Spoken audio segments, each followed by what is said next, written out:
ओम श्री महाप्रज्ञ गुरवे नमः। जिसके सांसों में रहता है शाश्वत शांति का स्पंदन, उस महाप्रज्ञ को वंदन, उस महाप्रज्ञ को वंदन। सत्य अहिंसा अनेकांत को अर्पित जिसका तन मन, उस महाप्रज्ञ को वंदन, उस महाप्रज्ञ को वंदन। जिसके सांसों में रहता है शाश्वत शांति का स्पंदन, उस महाप्रज्ञ को वंदन, उस महाप्रज्ञ को वंदन।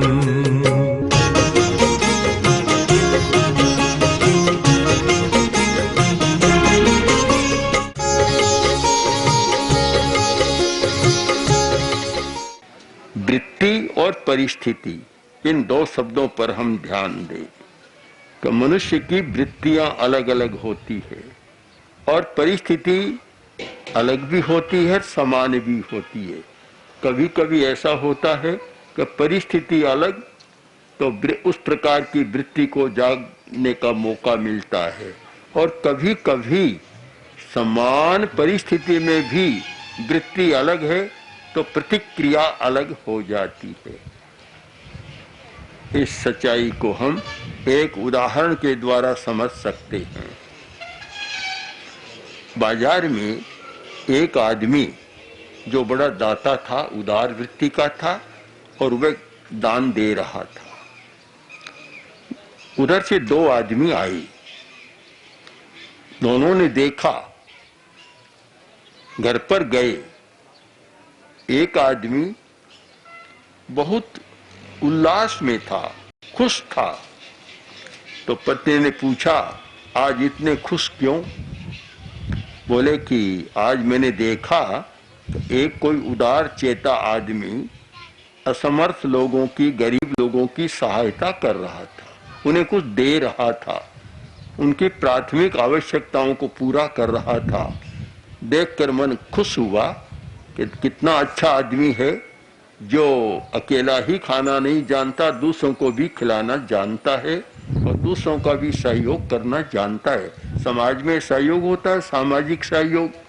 जब सामाजिक व्यक्ति सामाजिक सहयोग का पालन नहीं करता, वहाँ समस्या पैदा होती है। तो मुझे बड़ी प्रसन्नता है। दूसरा आदमी जो सदृष्टा था, घर पर गया, बहुत उदास चेहरा। उदास इसलिए था कि कंजूस वृत्ति का था। पहला व्यक्ति उदार वृत्ति का था, यह कंजूस वृत्ति का। तो पत्नी ने पूछा, आज क्या बात है, मुंह कैसे उतर गया, विलक से लग रहे हो, क्या हुआ? का कछु गांठ से गिर गयो, का कछु काहे दीन। क्या हुआ? कोई कुछ गिर गया क्या? जेब में कोई रुपया पैसा था, गिर गया या किसी को दे दिया? पत्नी पूछे प्रेम से, प्रिय क्यों बदन मलिन। पति ने कहा, पतिदेव आज आपका मुंह मलिन क्यों हो रहा है, क्या बात है? तब बोला, ना गांठ से गिरा, ना कुछ काहे दीन। देवत देख अन्य को मुख भयो मली। तो न तो मेरा कुछ गया है गांठ से, कुछ पास में था ही नहीं, क्या गिरता, और न किसी को मैंने दिया, देना मैं जानता ही नहीं हूं। डकार से भी परहेज करता हूं। किंतु एक आदमी दूसरों को दे रहा था, वह देखा और मेरा मन मलिन हो गया कि कितना मूर्ख आदमी है, मुश्किल से तो पैसा कमाता है, ऐसे लुटा रहा है। ये देख कर मेरा मुंह मलिन हो गया। अब देखिए, समान घटना, प्रतिक्रिया दो। अब प्रतिक्रिया दो क्यों? यह नहीं है कि जैसी परिस्थिति होती है, घटना होती है, वैसी ही प्रतिक्रिया होती है, यह नियम नहीं है।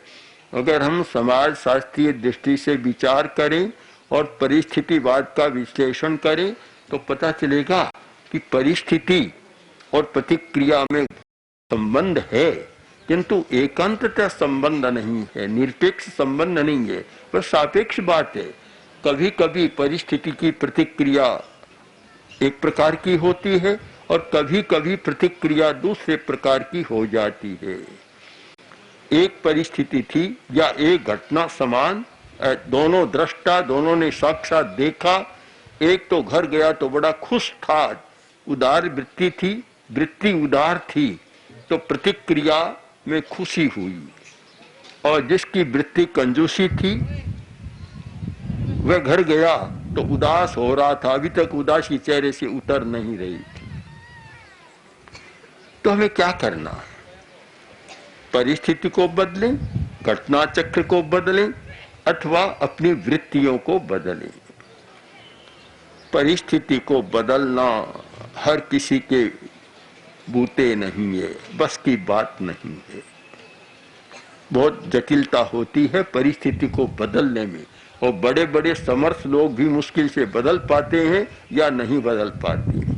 किंतु वृत्तियों को बदलना अपने हाथ की बात है। हम इस पर ध्यान देंगे, वृत्ति का परिष्कार करें, अपनी वृत्तियों को बदलें और वृत्तियों पर ध्यान दें कि वृत्ति को बदला जा सकता है। अगर वृत्ति बदल जाए तो हमारी प्रतिक्रिया सकारात्मक होगी। वृत्ति नकारात्मक है तो प्रतिक्रिया भी नकारात्मक होगी। तो निष्कर्ष यही होता है कि हम वृत्ति का परिष्कार कैसे करें। परिष्कार के अनेक साधन हो सकते हैं। पहला साधन है चिंतन। यदि हमारा चिंतन सम्यक है तो वृत्ति का परिष्कार हो सकता है। चिंतन बहुत महत्वपूर्ण शक्ति है। चिंतन का महत्व कम नहीं है, यद्यपि निर्विचार होने का अपना महत्व है। साधना के क्षेत्र में चिंतन से परे जाना, बियॉन्ड माइंड, मन से परे जाना, इसका बहुत बड़ा महत्व है। निर्विकल्प समाधि, निर्विचार समाधि बहुत बड़ा महत्व है। किंतु व्यवहार के क्षेत्र में, सामाजिक क्षेत्र में चिंतन का बहुत ज्यादा महत्व है। कोई भी अच्छा काम होता है और उसकी पृष्ठभूमि में सम्यक चिंतन होता है तो वह काम उपयोगी बन जाता है, और जिसकी पृष्ठभूमि में चिंतन सही नहीं होता वह काम गलत हो जाता है। चिंतन बहुत महत्व की बात है। मुझे लगता है कि चिंतन भी स्वस्थ नहीं है। इसका कारण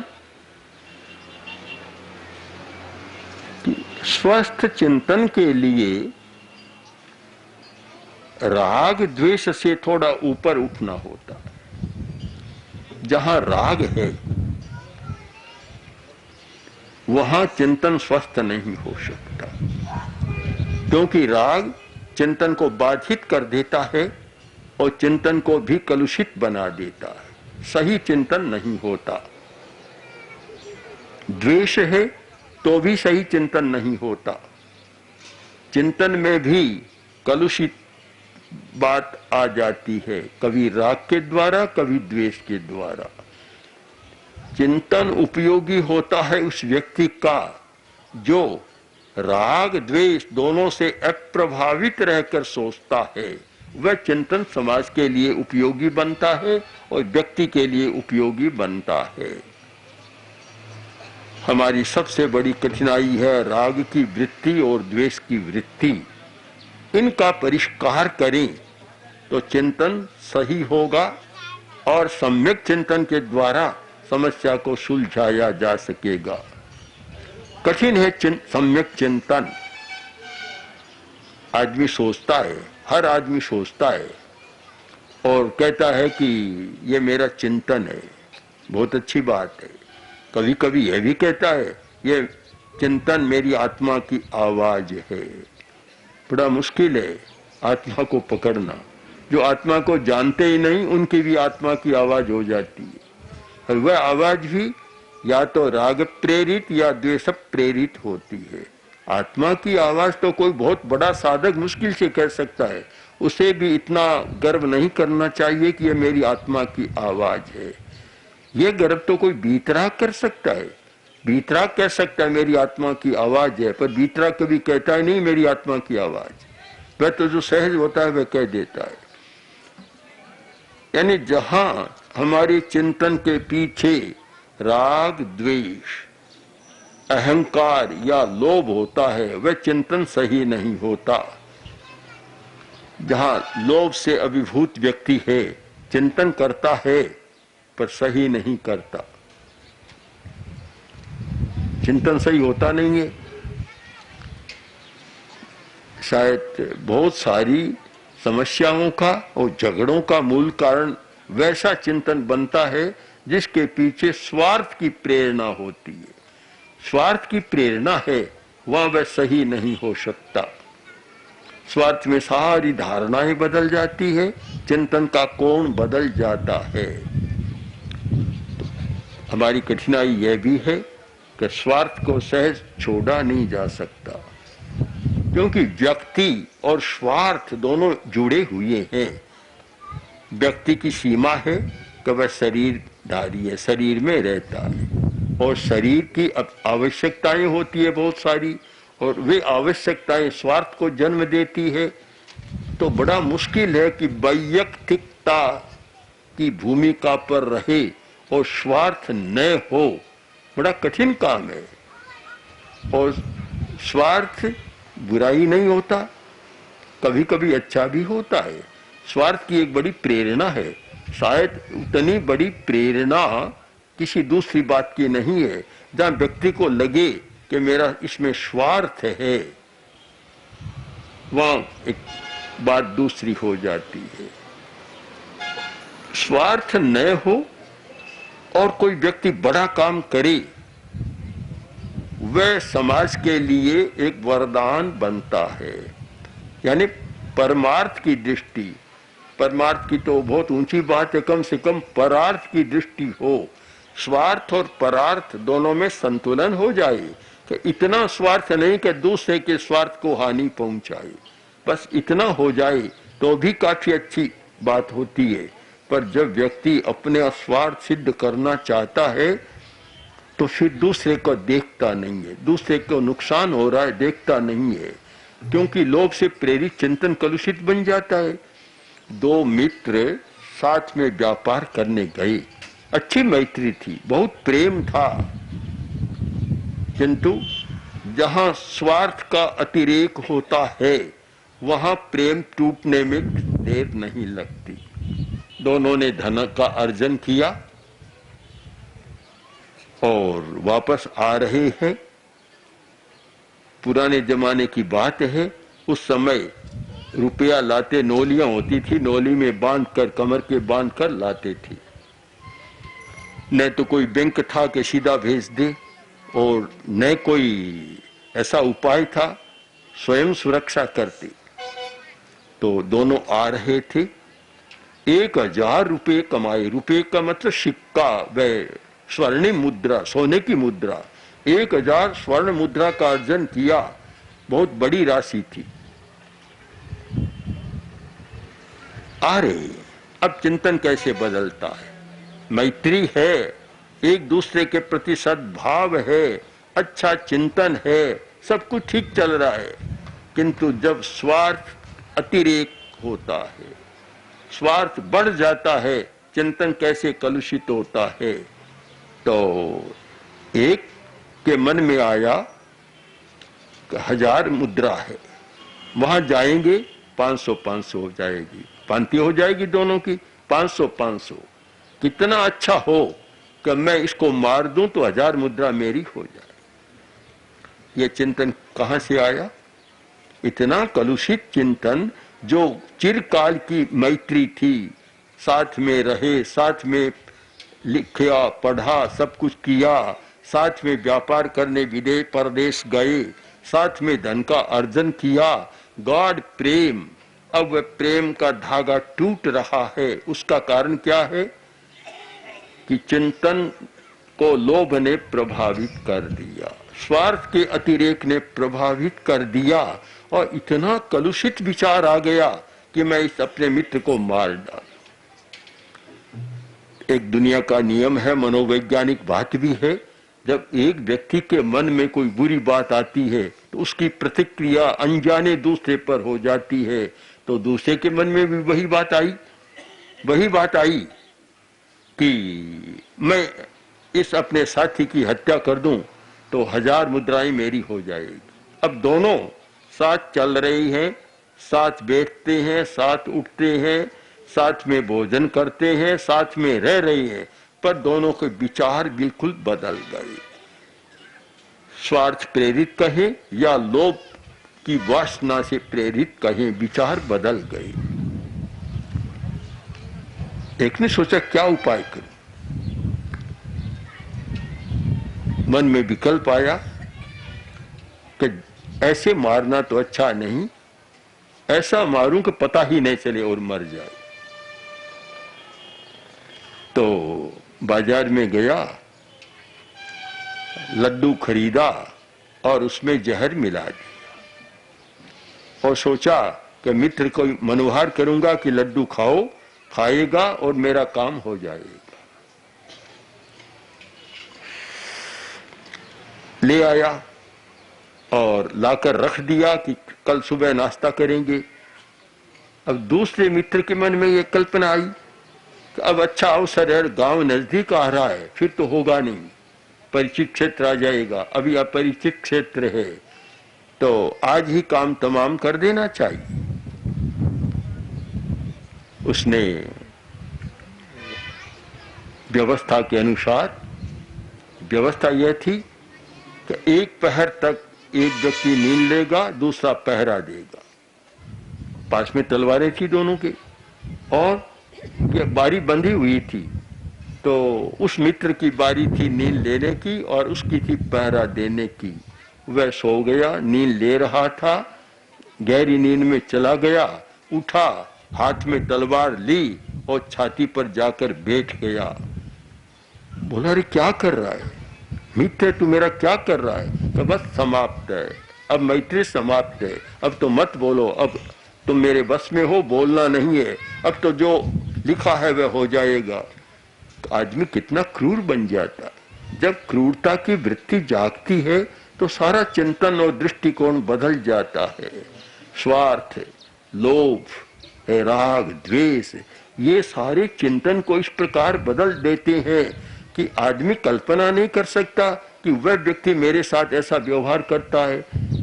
हमारे सामने भी कुछ घटनाएं आती है। एक भाई आया, आकर बोला कि मेरे भाई ने मेरे साथ ये ऐसा व्यवहार किया।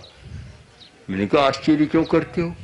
आश्चर्य की बात नहीं है, कोई धन का मामला होगा। कहा है धन का ही मामला, तब फिर भाई भाई का क्या संबंध है? संबंध पति पत्नी का भी नहीं होता। हमने देखा है पति पत्नी में भी कोर्ट में बहुत भारी केस चलते हैं, वर्षों तक चला, मरे तब तक चला। अब धन तो कोई पीछे वाला भोगेगा, पर दोनों परस्पर में लड़ते रहे। तो ये स्वार्थ की प्रेरणा, लोभ की प्रेरणा इतनी विचित्र होती है। उसने कहा बस अब तुम मौन रहो, तलवार चलाई और धड़ अलग कर, सिर काट दिया, मर गया। बड़ा खुश हुआ, एक तो मारा है, मित्र की हत्या की है, शोक नहीं, संताप नहीं, अनुताप नहीं, मन में खेद नहीं, खुशी है कि मेरे पास सारी मुद्राएं रह गई, 1000 स्वर्ण मुद्राएं मेरे पास रह गई। बड़ी खुशी मना रहा है। अब देखिए आदमी की प्रकृति का वैचित्र, कितनी विचित्र होती है प्रकृति कि हम सोच नहीं सकते, कल्पना नहीं कर सकते कि ऐसा हो सकता है। पर दुनिया में ऐसा क्या है कि नहीं हो सकता? जो असंभव लगता है वह संभव बन जाता है। असंभव बात तो है कि इतनी गाढ़ मैत्री, सह जीवन और उसमें ऐसा व्यवहार, किंतु भीतर का जो परिवर्तन है, वृत्तियों का परिवर्तन, चिंतन का परिवर्तन, पता नहीं क्या क्या करा देता है। खूब मजे से सोया, उठा और सोचा भूख लगी है, क्या करूं? मेरे पास तो कुछ नहीं है, देखूं इसके पास कुछ है क्या। देखा तो एक कटोर दान कहते हैं इसको, उसमें 4 लड्डू। बोला बहुत अच्छा हुआ, अब नाश्ता अच्छा हो जाएगा। और अच्छा है, लड्डू खाना शुरू किया एक खाया, दो खाया, स्वादिष्ट लड्डू थे, चारों खा गया।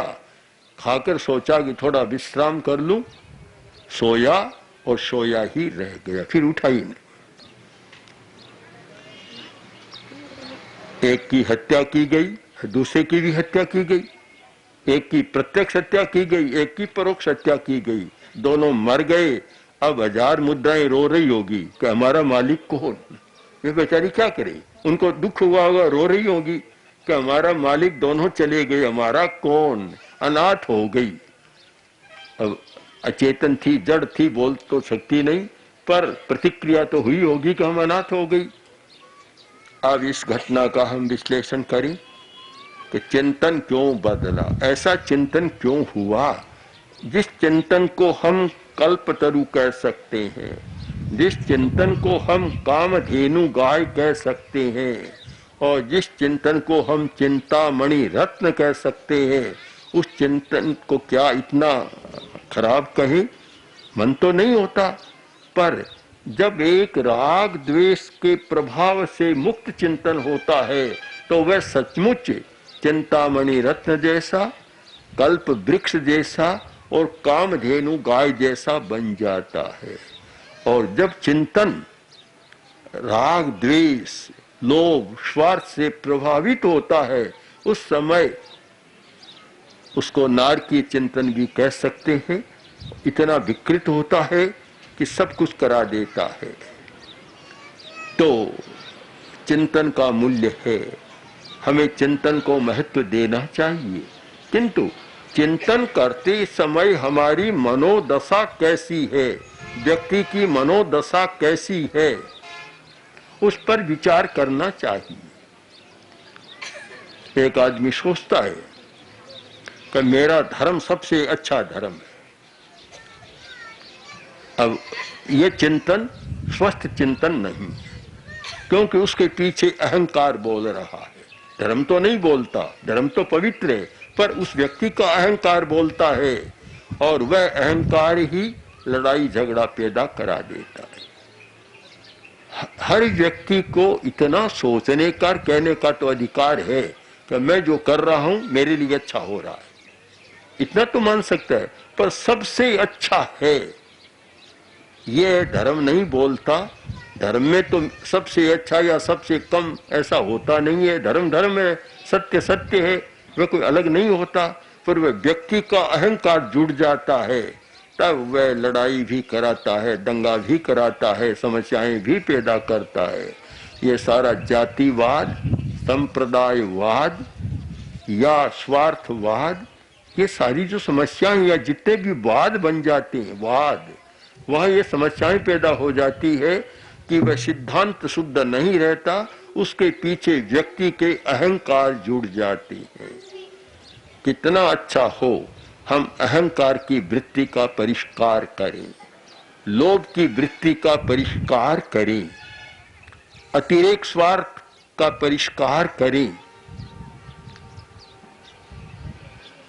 हो सकता है, अगर हम सच्चाई को समझ लें तो ये हो सकता है, परिष्कार कर सकते हैं।